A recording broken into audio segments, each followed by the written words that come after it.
उसलिए उसके फल स्वरूप अभी तक हमारा मन भगवान में लगता नहीं। प्रियजनों, जब रस जागरूक होता है ना तो कहना नहीं पड़ता है।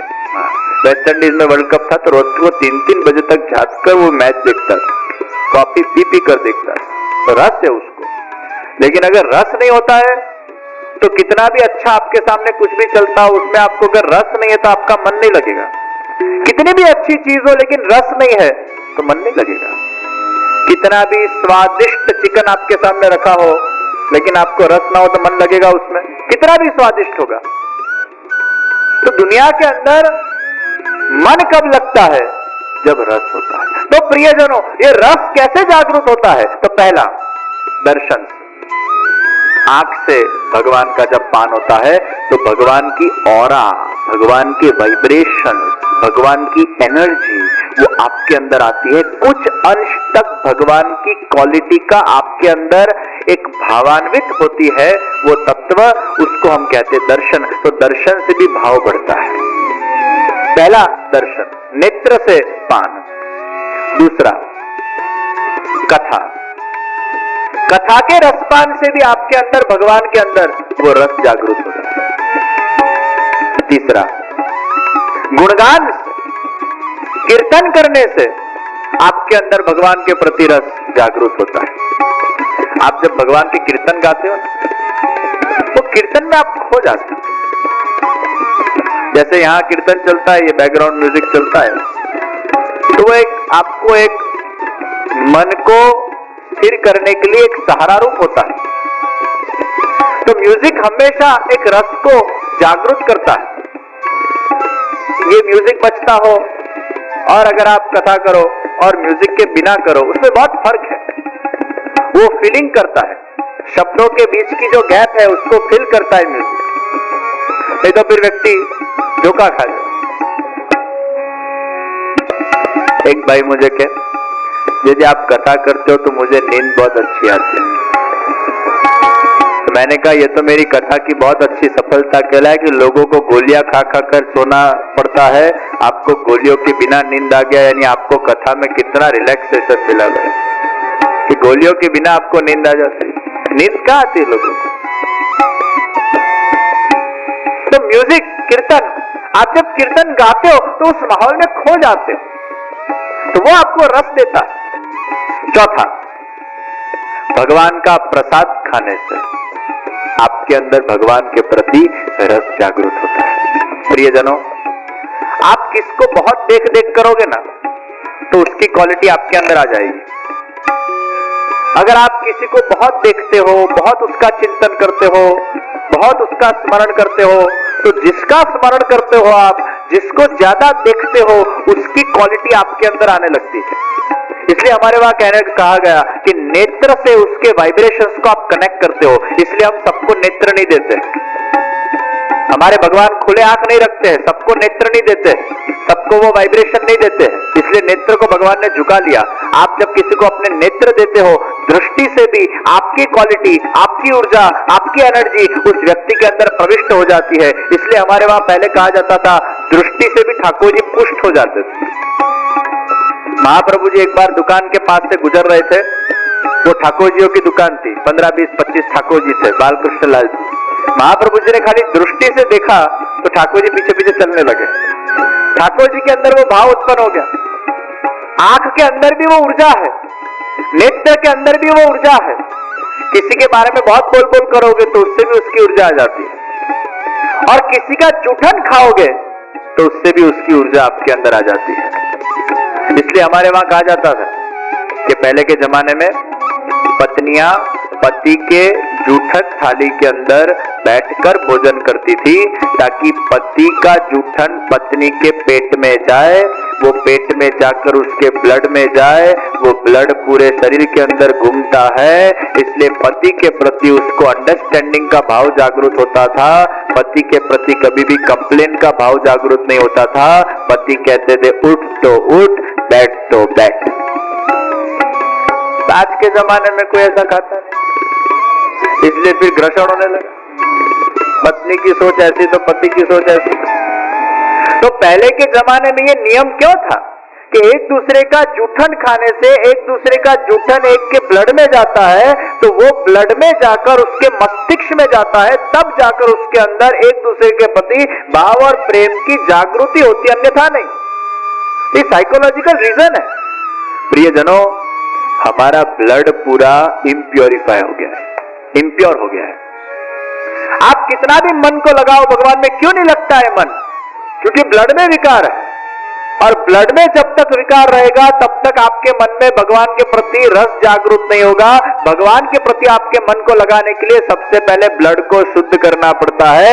जैसे कैंसर अगर आपको हो जाए तो वो सेल्स आपके ब्लड के अंदर जमा हो जाते हैं, तो कैंसर के वो तत्व को निकालने के लिए कीमोथेरेपी करनी पड़ती है, तब जाकर वो ब्लड शुद्ध होता है। उसी प्रकार हमारे ब्लड के अंदर भी कितने सारे विकार है, होटल का खाया हो, रेस्टोरेंट का खाया हो, इधर उधर का खाया हो, सुतकी का खाया हो, अशुद्ध अवस्था में खाया हो, ये सब खान पान से हमारा ब्लड अशुद्ध हुआ है। वो ब्लड को वापस रसात्मक बनाने के लिए, वापस पवित्र बनाने के लिए, वापस शुद्ध बनाने के लिए प्रसाद थेरेपी करनी पड़ती है, तब जाकर हमारा ब्लड वो वापस शुद्ध बनता है।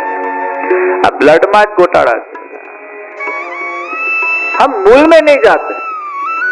और प्रियजनों, हमारे जो पुराने मर्यादी लोग थे, ये मर्यादी कैसे थे? ये लोग खाली भगवान का ही जूठा खाते थे। आज भी ऐसे शायद होंगे कुछ, हमारे सौराष्ट्र में तो बहुत है। और केवल भगवान का जूठा, 2 टाइम भगवान का जूठा ही खाने का। किसी के अगर पानी नहीं पीते थे, किसी के अगर भोजन नहीं करते थे, होटल का नहीं खाते थे, रेस्टोरेंट का नहीं खाते थे, और लोग उनकी खिल्लियां उड़ाते थे। ये सब क्या तुम इतना ऑर्थोडॉक्स बन गए हो, किसी के वहां पानी नहीं पीते, भोजन नहीं करते? लेकिन ये इनका एक तप है, ये इनका एक त्याग है कि वो अपने ब्लड को अशुद्ध करना नहीं चाहते थे। आपने दूसरे के वहां भोजन किया, उसके अगर क्या शुद्धि हो अशुद्धि हो, कोई पालता हो नहीं पालता हो, कौन से वाइब्रेशन हो, जूठा हो, एक दूसरे का ये हो वो हो, यानी ये लोग रिस्क नहीं लेते थे, अपने ही हाथ से पकाते थे। क्योंकि पकाने के अंदर भी आपके वाइब्रेशन आते हैं। अपने हाथ से पकाते थे, अपने हाथ से भोग करते थे, वही प्रसाद खुद खाते थे। यानी उनका पूरा जो बॉडी है वो भगवान के अधरोष्ट से प्रसादी बन गया है। और जब पूरा ब्लड उनका प्रसादी हो जाता था तो उनके मन में भगवान के प्रति स्वतः रस जागृत होता था। और मैं जब ये मर्यादियों को देखता हूं, उनके अंदर इतनी विनम्रता थी, सहज, जरा भी ईगो नहीं। और ऐसे ही लोगों के लिए हरिराय जी ने कहा, हो वारीन वल्लभी अन पर अपने तन को करो बिछोना, शीश धरो इनके चरणन पे। हरिराय जी खुद कहने लगे, कैसे जो महाभगवतीय लोग हैं उनके चरणारविंद में मैं स्वयं अपने माथा को झुका देता हूं। इतने धन्य है ये हमारे जो प्राचीन मर्यादी थे। भले एक उनकी तरीका अलग था, तौर तरीका अलग था, वो डिग्री कोर्स में पहुंच गए थे और उनकी सेवा हमें अग्री हार्ड लगने लगी, डिफिकल्ट लगने लगी, वो एक अलग बात है। लेकिन वो कुछ शिखर पर तो पहुंचे, आज ये त्याग कौन कर सकता है? इंद्रियों के ऊपर कंट्रोल को स्थापित करना ये सबसे बड़ी चुनौती होती है। दुनिया में आप हर एक चीज के ऊपर विजय को प्राप्त कर सकते हो, लेकिन आपके मन के ऊपर विजय को प्राप्त करना ये सबसे बड़ी चुनौती होती है। और जो व्यक्ति अपने इंद्रियों के ऊपर विजय प्राप्त कर लेता है वो व्यक्ति शूरवीर कहा जाता है। 11 महीने का हरि का मार्ग वो शूरवीरों का मार्ग है, कायरों का मार्ग है। इसका परिभाषा क्या है? इस हरि के मार्ग के अंदर जो व्यक्ति अपने मन से दब जाए वो कायर है, लेकिन जो अपने मन से ऊपर उठ जाता है वो शूरवीर है। ये शूरवीरों का मार्ग वो हरि का मार्ग है। तो ये मर्यादी, उनका पूरा बॉडी प्रसादी हो गया।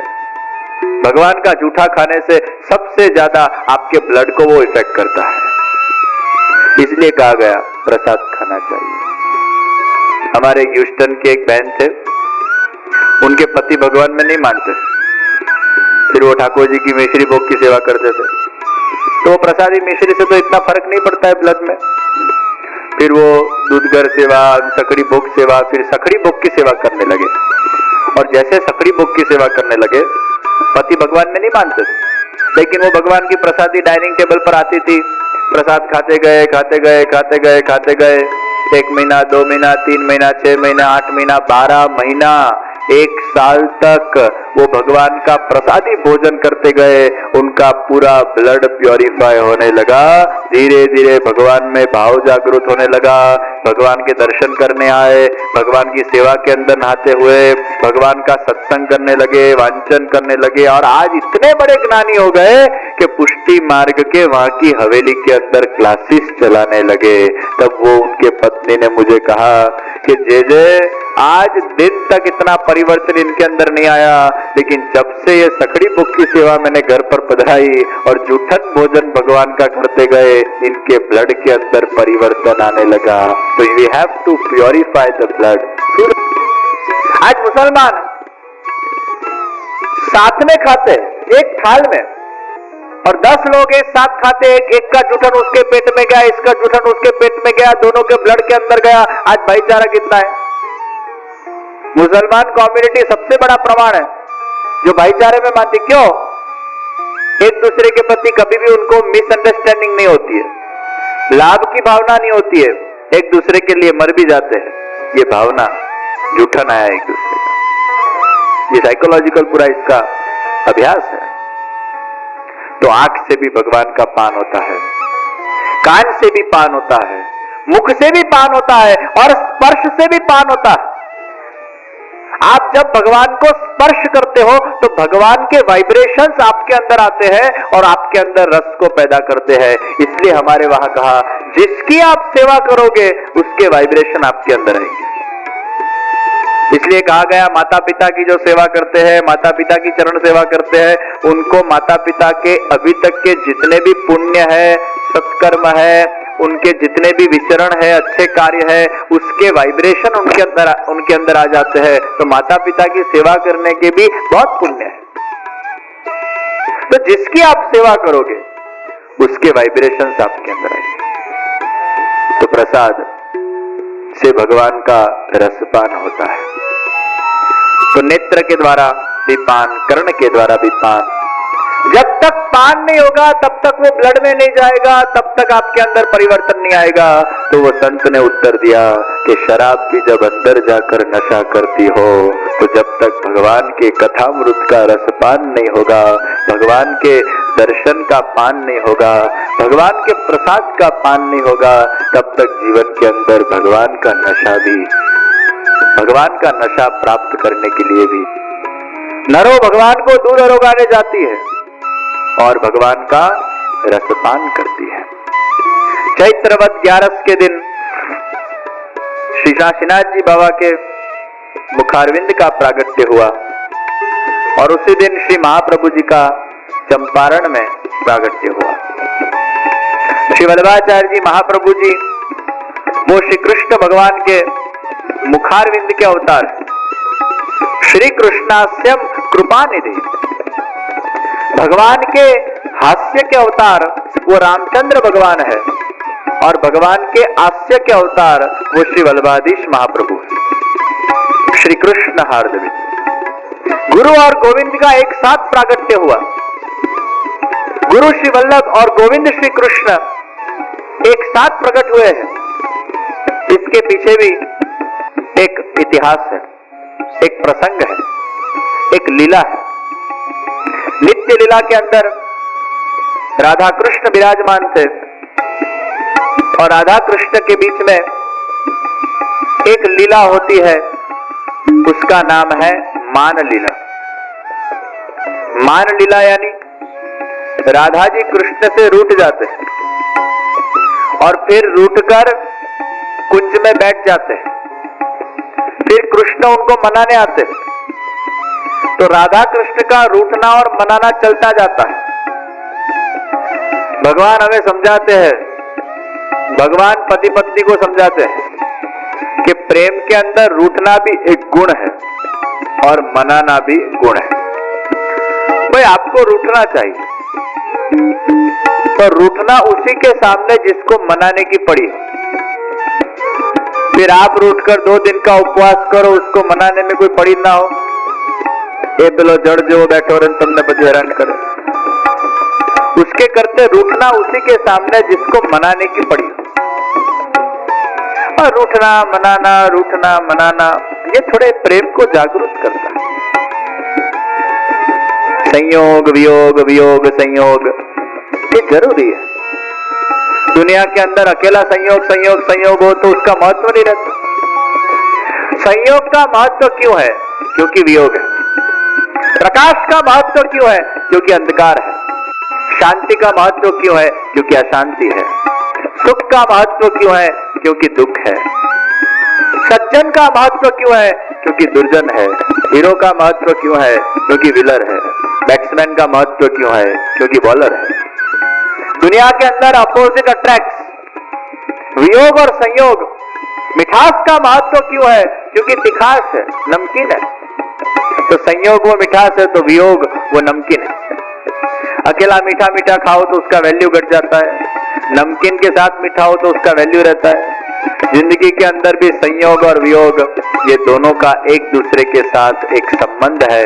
थोड़ा संयोग तो थोड़ा वियोग भी चाहिए, थोड़ा वियोग तो संयोग भी।